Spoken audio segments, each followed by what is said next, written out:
In this video, I'm sharing the things that I regret buying so far this year. So for context, I'm a former shopaholic who recently got out of a 6-figure tax debt. I feel like I'm more careful than the average person when I spend money. I do my research. I try my best to make informed decisions when I'm purchasing something, but I'm only human.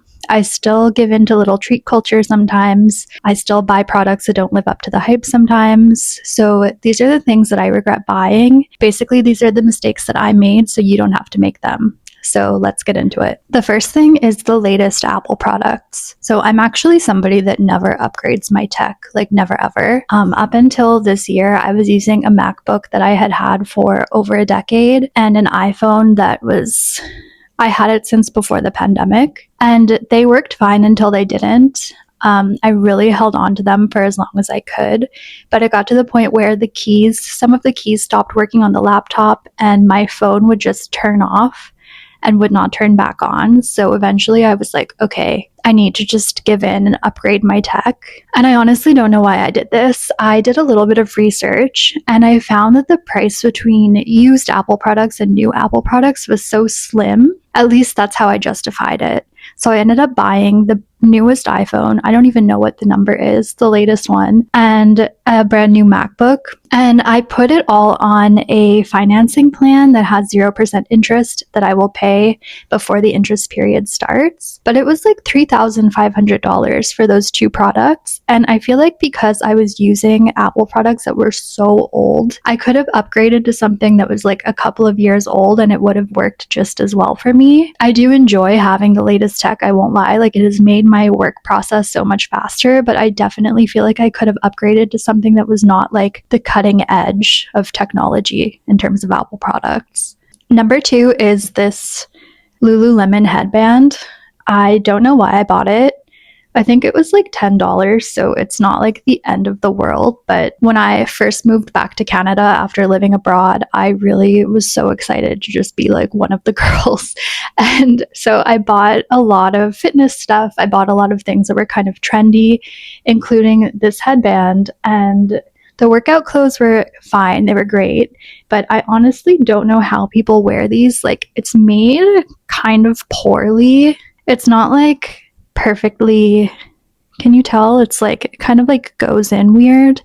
And I bought it to wear to the gym, but after I had it and took the tag off, of course, I realized if I'm wearing it and then I'm wearing my headphones, it's like they basically serve the same purpose of keeping my hair back. And wearing this with headphones looked super weird. So I feel like I've worn it to the gym like once and now it just sits in my closet.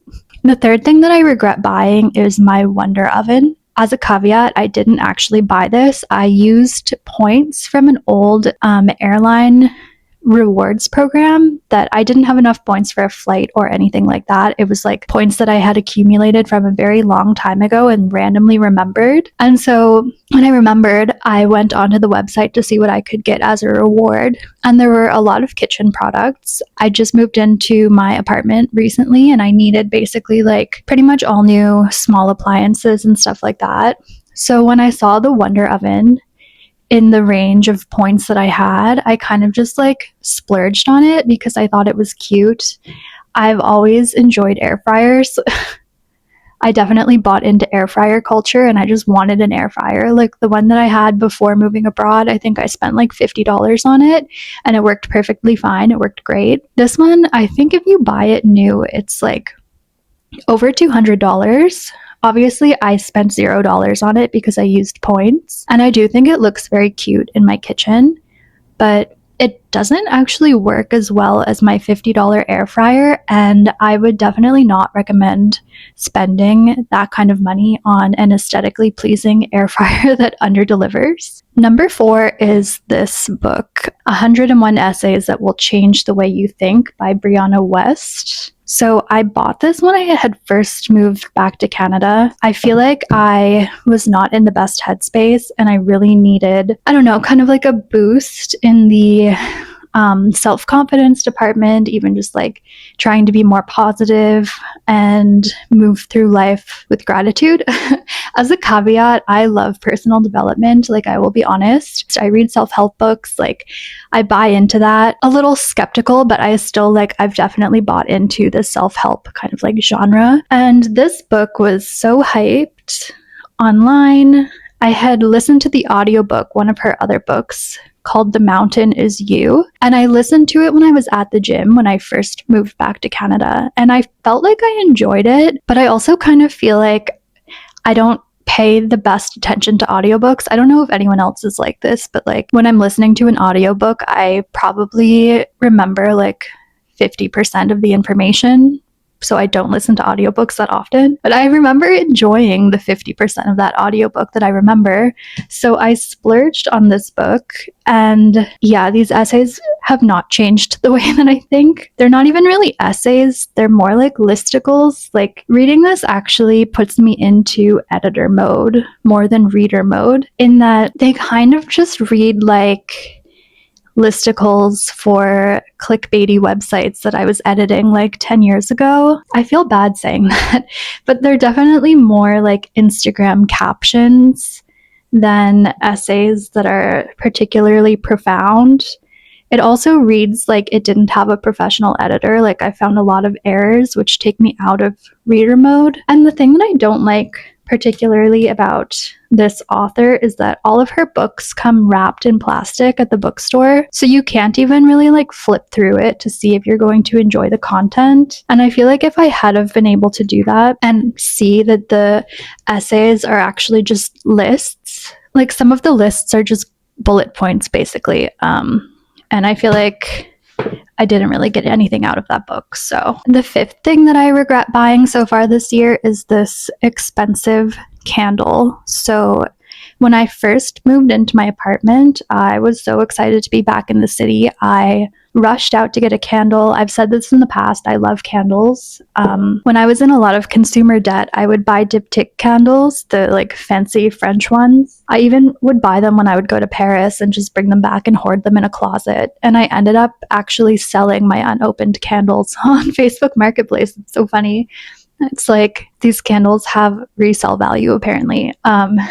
But anyways, so when I moved into my apartment, I decided to get this not as expensive as a diptyque candle. I think it was like $40. Too much for a candle in my opinion. And it didn't really have, like when I smelled it in the store, it smelled really good. But when I brought it home, it like didn't really smell like anything when it was burning. And a couple of weeks later, I went out to Bath and Body Works and I bought 2 candles from there. And those 2 candles total combined were like, I think it was like half or less the price of this one candle, and they smell great, and I feel like I can burn them without feeling bad about it. So yeah, that will be my last expensive candle purchase, but I will buy more candles from Bath and Body Works because I'm a candle girly. Number 6 is my smart humidifier. So honestly, I feel like when I moved back to Canada and I moved into this apartment, I was just excited to be able to order things online.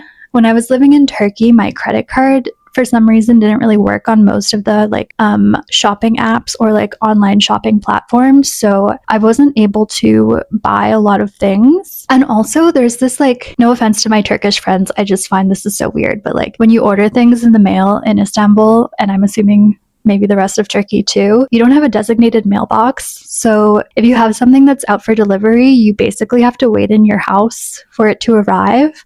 Or like sometimes delivery people will drop things off at like stores that are nearby your house. And even though I was studying Turkish, it was like very daunting to worry about having to answer the phone when it was a delivery person, or like try to find my packages once they arrived somewhere. So for my entire time living in Turkey, I think I ordered one thing online. So when I came back to Canada, I was like kind of excited at the prospect. So anyway, I ordered the smart humidifier without doing that much research. And when I was putting together this list before filming, I really thought this humidifier was like over $100, but I looked it up and I think it's like $40. But I still feel like I could have made a more informed purchase because yeah, it's a smart humidifier, so it's cool. I paired it with my phone and like it alerts me when the water is running low, which is great. It has like little ambient settings, so it can be like pink or blue or whatever, but it doesn't show the humidity level. And I feel like that would be more helpful. Like, my apartment was super dry in the winter, so obviously I would run the humidifier, but I had to just basically like feel it out in terms of humidity level. And I know I could buy a humidity reader, probably for not that much money. I just feel like if I were to buy a humidifier now, I would prioritize something that has the actual humidity level on it and not just something that I can pair with my phone and change the colors on. Coming in at number 7 is my Crocs flip-flops. Honestly, I can't even believe I just said that out loud. It's basically another product that I just like quickly bought online when I moved in here instead of really like thinking it through. I've mentioned this in other videos, but my building has a sauna and hot tub area, and you have to wear sandals to go in, which is like normal. But when I first moved here, I didn't have any sandals. So I just quickly bought this pair on Amazon, and honestly, I do not know why I decided on the Croc brand. I feel like, no shade to like anyone, like wear what you want, but I just like remember being younger and like judging Croc so hard as a brand. And then I just decided to like spend $30 plus tax, like no questions asked, on these Crocs flip-flops when I could have run out to like Old Navy or something and gotten a pair for $5. Like, I'm not really sure why I did that. I think I was just like swept up in being able to receive packages. I don't know. But yeah, I spent $30 on them, and they're fine for like going to the sauna. But honestly, they run a little bit small and they're not aesthetically pleasing. So I would never wear them like out. But I do go to the spa often. So I mean, I'm getting wear out of them. I just like wish I had have thought that one through a little bit better. Number 8 is this solid perfume from Lush in the Karma scent. So it's described as a cult hippie perfume that will shake you up and set you back down in 1970s London. And I actually had this before. I had it when I was in university. I got it because university times, you know, things were different. I was sleeping on the floor at my friend's house and I found it on the floor, and I asked him whose it was, and he had no idea. And I smelled it and I loved the scent, and he was like, oh, you can just take it. So I had this free solid perfume from Lush that I used for many years, and I loved it. It really smelled just like, you know, the like classic granola hippie smell, but that it's like kind of sophisticated. I don't know. It's like patchouli basically. But I loved it. And when I moved back to Canada, I was at the mall with my mom, looked at the Lush store, and I was like, oh my God, I bet they still have that perfume. So we went in and I bought it. And then I got it home. I realized that the formula is way more melty than the one that I had like 15 years ago now. And like when you close the lid, you push it up and through the bottom, and then when you close the lid you have to push it down, but because it gets so melty, it basically like squishes out the sides when you close it, which is not ideal. And then something else I noticed is when I put it on like here or like on my wrists and I'm wearing a light colored shirt or jacket, the red coloring rubs off onto the clothing. Like, it doesn't just blend into my skin. It actually like will rub onto my clothing and stain it. So as much as I do love the scent, it's just like, I don't know what Lush did to this. I think they need to like work on their formula and their packaging a little bit. There are window cleaners outside. It's like so noisy. I hope you can't hear it. So coming in at number 9 is clothing that I bought at a thrift store that does not have fitting rooms. I did not realize that that is a thing that thrift stores have started doing, I guess, since the pandemic. But I went thrifting with my mom a couple of months ago, and we spent like a good hour looking for things, you know, collecting things in our little cart, like ready to do a try on. Like, we were invested. And then when we were ready to try things on, we found out that there were no fitting rooms. So I already find it difficult to shop for clothing because basically at the beginning of my debt payoff journey, I also was going through a weight loss journey in tandem, and I lost like 30 to 40 pounds. But then I was also just wearing my old clothes. So like I don't have the same like intuitive knowledge of like looking at something and knowing if it will fit or not. I don't know if anyone really has that, but I don't know. I just find it harder to like know my sizing. Like, it's not as intuitive as it once was. So my mom and I were in this thrift shop, and I had so many things that I wanted to try on, and I like kind of pulled things on like over my clothes to see if I could get an idea of if they fit or not. And then I ended up like paring down everything. I bought a pair of pants, a skirt, and a shirt. And most of them, like, they fit okay, but like the pants, for example, were like tight fitting and the pockets flared out funny, which I couldn't tell in the store. So I don't know. I don't know why thrift stores are doing that. It makes it a lot harder to shop, and the return policies are not always great. So yeah, I kind of feel like I will be foregoing thrift shopping for clothes unless I'm able to try stuff on, because it just doesn't really make sense. Like, it was cheap. I think I spent like $25 on those 3 pieces, but still, like, I think the skirt fit me the best, but like the other two, it was like, okay, like how often am I going to wear this if it's not a perfect fit? So shifting gears a little bit, number 10 is pretty litter.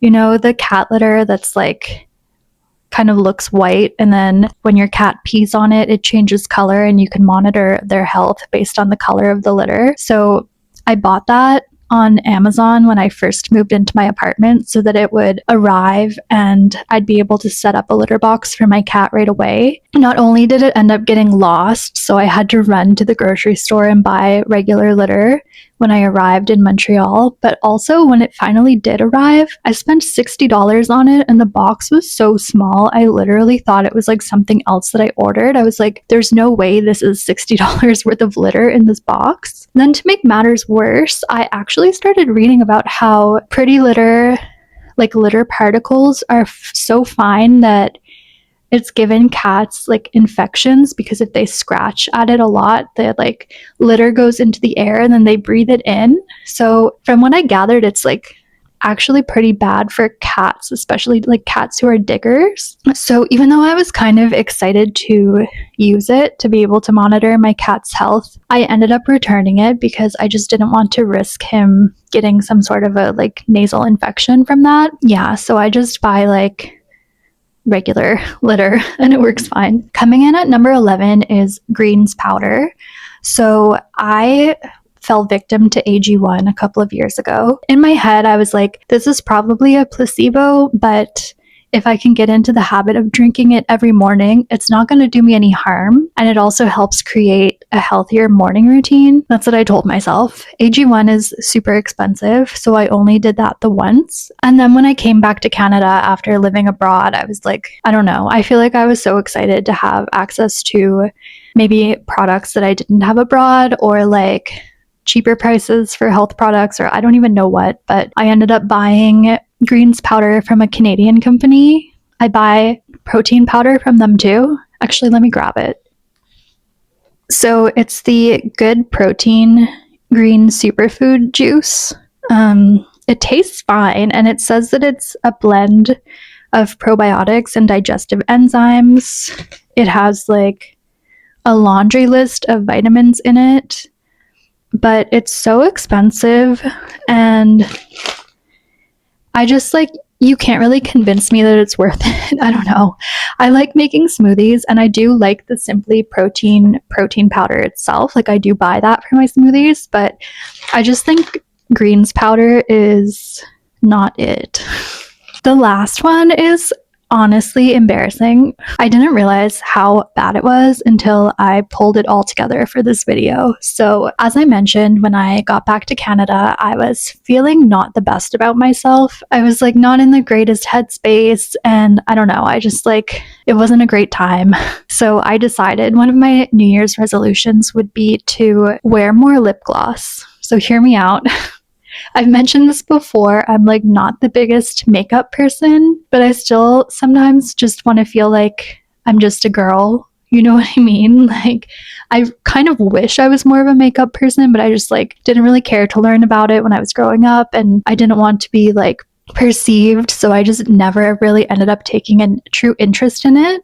Now I like almost always wear a bare face, but I was like, okay, this is the year that I will like reclaim my inner child and just start wearing fun lip glosses. I was living at my parents' house at the time, and my mom and I would sometimes just like go out to the drugstore or go to Giant Tiger, which is like basically like the Five Below of Canada. And yeah, I got a big lip gloss collection in a very short amount of time. It's like, I'm looking at it right now. I'm like embarrassed to show you, but I will. Okay, I can't even pick them all up in one hand. Okay, I hope you can hear me all right. So these are the lip glosses that I bought so far this year. What was I thinking? Honestly, it's wild. Like, what? So I guess now I'm project panning my lip glosses, but I think I started with like this one from Burt's Bees. And it actually, I like this one. It gives my lips just like a slight tint that's not like too obvious or noticeable.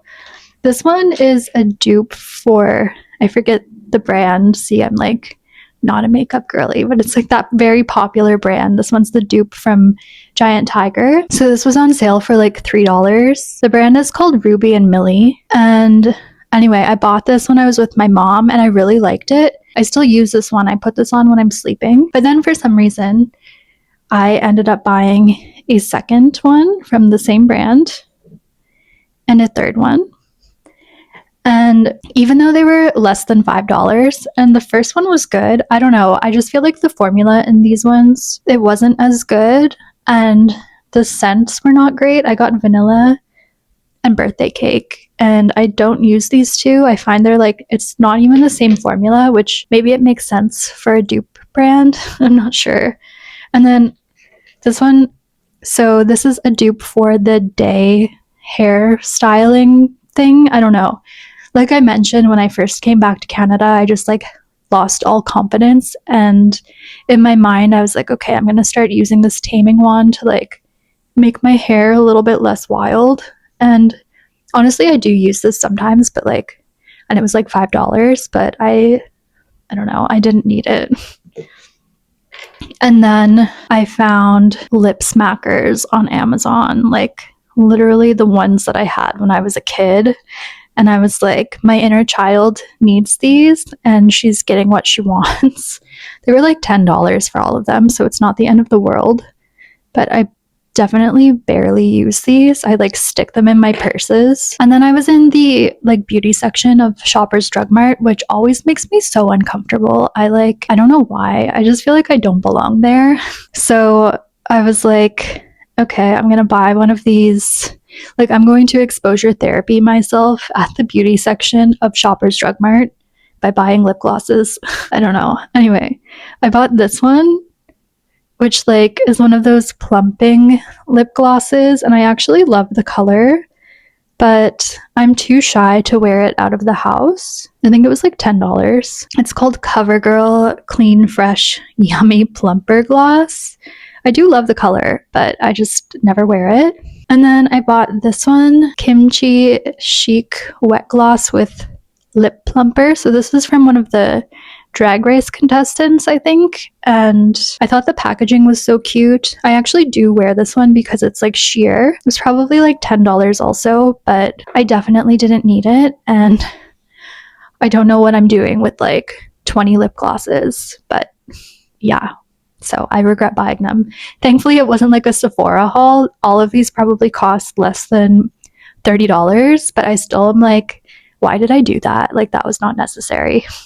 So there you have it. Those are my biggest regret purchases of the year. Honestly, I'm kind of surprised that I had a dozen different categories that I regretted buying. I do feel like I went a little wild just coming back to Canada. Like, my boyfriend, who is Turkish, even commented like, why are you getting all of these things delivered? Like, why do Canadians do this? And I was like, that's a good question. But yeah, I just feel like I had a little consumerist kick after coming back. And I'm glad that I was able to recognize it. And I'm glad that it didn't get too far before I kind of like nipped it in the bud. But yeah, so if you made it this far into the video, thank you so much for watching. I don't know, if you have regretted buying anything this year, maybe let me know in the comments. If not, good for you. I'm jealous. Don't forget to subscribe, and I will see you in the next one. Thanks.